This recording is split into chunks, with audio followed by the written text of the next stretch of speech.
રાજકોટમાં પોલીસના કડક પગલાં, બાટલી ગેંગના 14 સભ્યો સામે ગુજસીટોક હેઠળ કડક કાર્યવાહી। નમસ્કાર, હું સુરભી વાલવા, આપ જોઈ રહ્યા છો આરપી ગુજરાત ન્યૂઝ રાજકોટ। રાજકોટના આ સમાચાર જોઈએ વિસ્તારથી।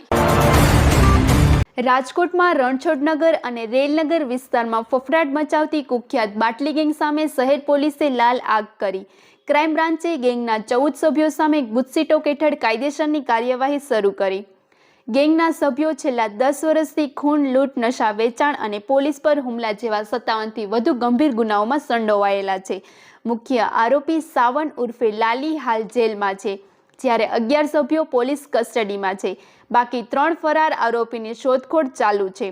આ સફળ operation ACP Basiya, PSI Jadeja અને પીઆઈ ગોંડલિયાની ટીમે પાર પાડ્યું અને પોલીસના આ કડક વલણથી ગુનેગારોમાં ભયનો માહોલ ફેલાયો। વધુ સમાચાર માટે જોડાયેલા રહો આરપી ગુજરાત ન્યૂઝ રાજકોટ। રાજકોટ શહેરમાં ગુનાખોરી ડામવા માટે માનનીય સીપી સર બ્રજેશકુમાર જાસર અને additional CP sir Mahendra Bagadiya sir દ્વારા ક્રાઇમ બ્રાન્ચ અને પોલીસ સ્ટેશન સ્તરે કડક સૂચના આપવામાં આવેલ હતી।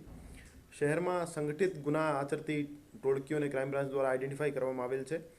એમાં એક ટોળકી બાટલી ગેંગ કરીને છે, જેમાં 14 જેવા સાગરીતો શામેલ છે અને આ રૂખડિયાપરા રેલનગર વિસ્તારમાં એક્ટિવ છે।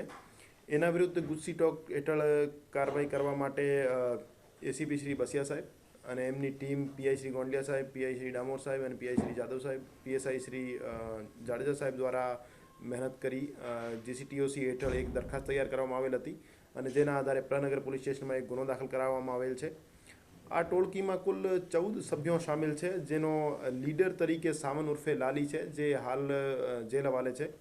અને આ સિવાય 9 આરોપી, જેમાં સમીર ઇસ્માઇલ શેખ, ઈશુભા રિઝવાન દલ, મીરખાન દલ, અસલમ શેખ ઇત્યાદિ हमारा કસ્ટડીમાં છે અને એક બીજો આરોપી જેલ હવાલે છે। તો આમ 11 સભ્યો જે છે અમારા કબજામાં છે અને 3 આરોપીઓને હજુ ફરાર છે, એને પકડવા માટેની તજવીજ ચાલુ છે।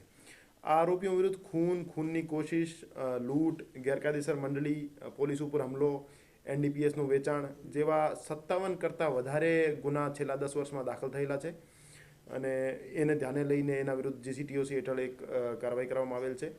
અને આ સિવાય પણ રાજકોટ શહેરની બીજી ટોળકીઓ ઉપર કામગીરી અત્યારે ચાલુ છે અને એના વિરુદ્ધ પણ જીસીટીઓસી હેઠળ કાર્યવાહી કરવામાં આવશે।